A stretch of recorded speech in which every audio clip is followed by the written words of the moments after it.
Hey fellas, today I've got an upgrade I've needed for a very long time.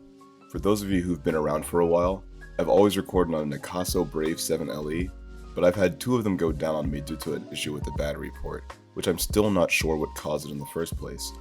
After some consideration, I made the decision to upgrade my tech and get the Insta360 Go 3S, and man am I glad with my decision. Alright, let's see what this thing has to offer. Hopefully it is, well, not even hopefully. I know this is going to be miles better than the Akaso. The Akaso, I'll say, was very good for me starting out. Can't get this, there it goes. The Akaso was very good for me starting out because it was a nice, cheap, affordable camera that, you know, has some pretty good video for what it is. But overall, I found that for some reason the connections on the batteries, or the connection inside the camera for the batteries is just super weak. And I guess it never overheated, but what it did was, I guess, heat up the contacts where the batteries are enough to where it came loose somehow, thus making the batteries no longer function inside the camera, thus me having to carve out a chunk of my camera case just to fit a portable charger in. But hopefully this will be the change that I need if it wants to come out. Please? Sorry guys, no more camera. Alright. But hopefully this will be the change that I need to get some better footage. I underestimated how tiny this thing is. I know that a lot of like the videos like showed it like compared to like a AA battery, and it's the size of a AA battery, but it is super tiny. Let me not break this. Let me try to follow the box. What is this here? Oh, this goes on the this goes on a stand that it comes with. Okay, I'll keep that. So comes with that there. Here is the camera and the pod itself. It came with a little bit of a, what is that like? Oh, okay. Well, it's a little dusty, I guess. Yep. The action pod is water resistant only. Please do not use it underwater. Make sure Go 3S is dry and clean before placing it in the action pod. Okay. Yeah, I saw a lot of videos on that. So the camera itself is waterproof up to a certain depth. I forgot exactly what it is. I'll probably put something on screen or look at the box. But the action pod isn't. So as I already read. But yeah. But the main thing that really attracted me to this camera, aside from a bunch of other airsoft YouTubers getting sponsored by them, obviously not sponsored because I have 300 subscribers, but yeah, the one thing that attracted me to it is the size of it all, because I mainly record on a hat because I don't know, I like wearing hats, stylish, you know. I mean, helmets are cool and all, but come on. But the main thing that attracted me to this is the fact that it has a hat clip, which, there it is. This little adjustable hat clip. And with this, I can actually get a better eye level view, or at least I can put this, I'm trying to decide which way I want to put this, either an eye level view or just like kind of above the eye level. So it's going to be like a little bit offset. But I'm trying to figure out how I want to run this. But this is the main reason why I wanted to get this, just because the weight of it all, and like I said, the POV shots that I can get with it. Obviously with the Akaso, it would sit pretty high above my head, so it was always hard to get my replica in frame. But this hopefully will make that a lot easier for me. So it comes with the hat clip. That's the main reason I bought it. God, these mosquitoes are actually trying to eat, dude. It's what?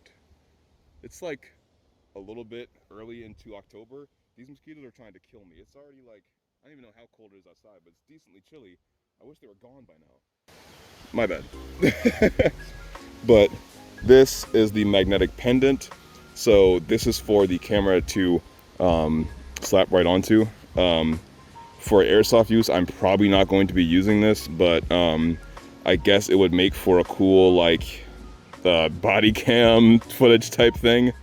This is retractable, or oh, I see, you can roll it. It's pretty cool. I'll roll that back in there.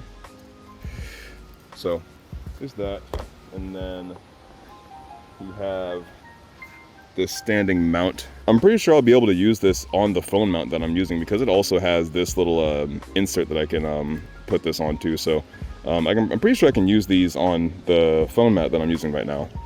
So that's cool. Didn't know that this was it. Turn off the screen. Yeah, shutter button, which is the record button on the top. Remote control. Oh, the pod is the remote control. Okay. This a button? Go 3S on. You tap it 3 times. Oh, you tap it 3 times to start, or to turn it on. To start recording or turn it on? I misunderstood the icons it had on the directions. It means you hold it for 3 seconds and then it turns on, 3 seconds, then it turns off. We'll figure it out. Tap once to record, okay, and then tap twice to take a picture. I think. I don't know. We'll look into it, I guess. Start recording. Okay, yeah. Maybe I should just like read. Start recording, tap once, tap twice to take a picture, or stop recording, one of the two. Same thing on the pod itself. Custom buttons.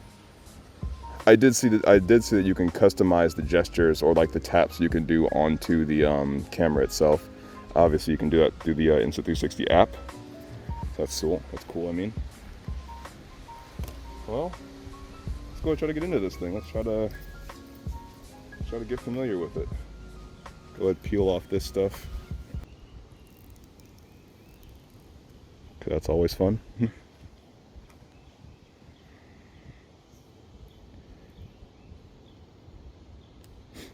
What did it say?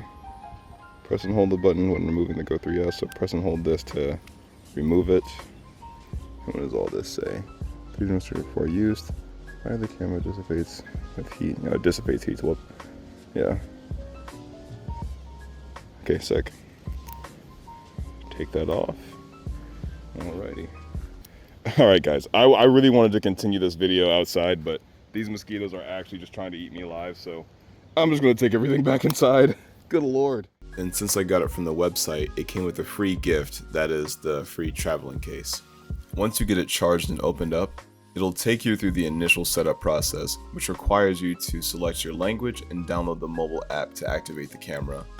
I'm not sure whether or not you can skip this process, but personally, I don't like being required to download apps to use my device. However, once I activated it, I haven't used the app since, but I'd say keep the app installed in case there's any firmware updates. As I mentioned before, I primarily got this camera for its small form factor since I capture footage from my ball cap. Of course I did the same thing before, but my previous camera made it very unwieldy with its setup. Obviously, there's no competition between these two. The camera quality is what you'd expect out of the price from the Akaso, and same goes for the Go 3S. The finer details aren't blurred together, the field of view is much wider, and it handles light changes much better than the Akaso.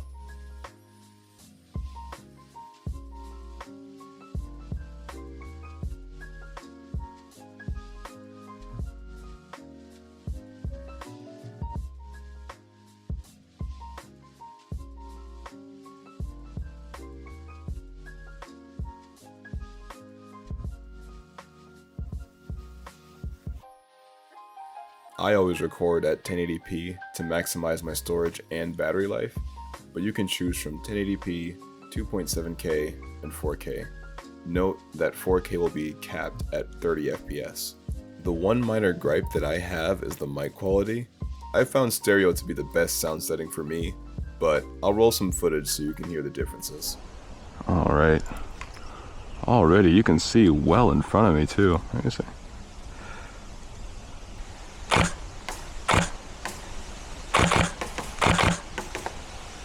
You can't really see what's in front of me though whenever I'm looking into the scope, so that might be something I have to adjust.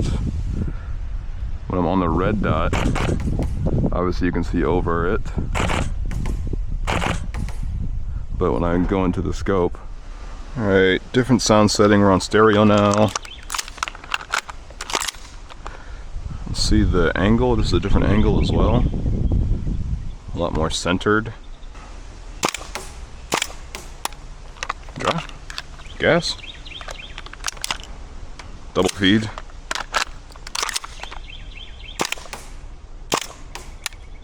Double feed again? Why am I double feeding? BB, am I bucking? Holy shit, it's on the side of my fucking bucking. How the fuck did that happen? You'll see the red dot when I'm shooting at least.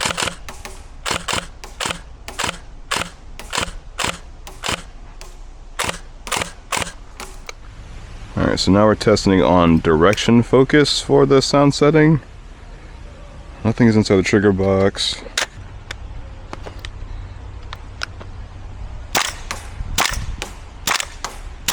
Running out of gas. I did clear the broken BBs from the bucking, so should be fine. Still running out of gas. Running off of no gas, I mean. Let's try this with direction focus.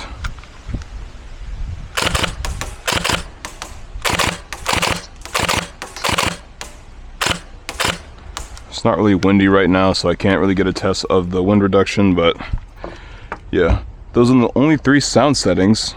It's just wind reduction, stereo, and direction focus. So it's already a slight breeze going on, but I guess I'm just gonna run around to see what it's gonna be like if I'm when I'm running. I mean.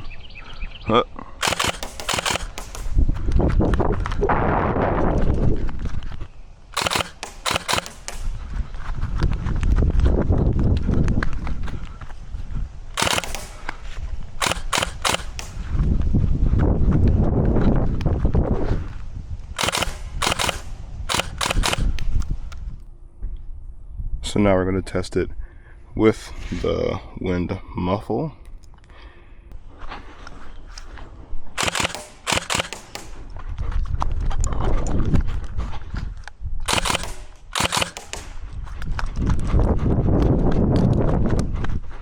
Went too far.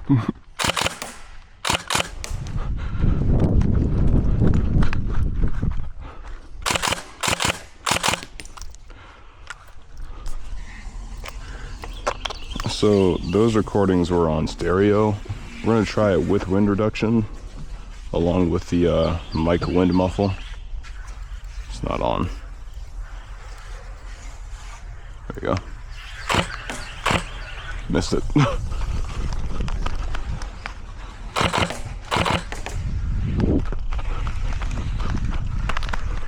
Went too far again.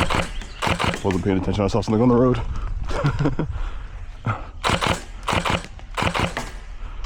Let's try that real quick. Overall, I think this is a great package for my airsoft recording needs. The price may be steep for some, but for the quality and accessories you get, I think it's great if you have the funds. However, if you want to start recording on a budget, I still recommend the Akaso Brave 7 LE. It's affordable, decent quality, and easy to operate. Additionally, it's compatible with most action camera and GoPro accessories, so you'd never be out of options. I've already been compiling some footage together, so stay tuned because I'm ready to share it with you guys. Thanks for watching.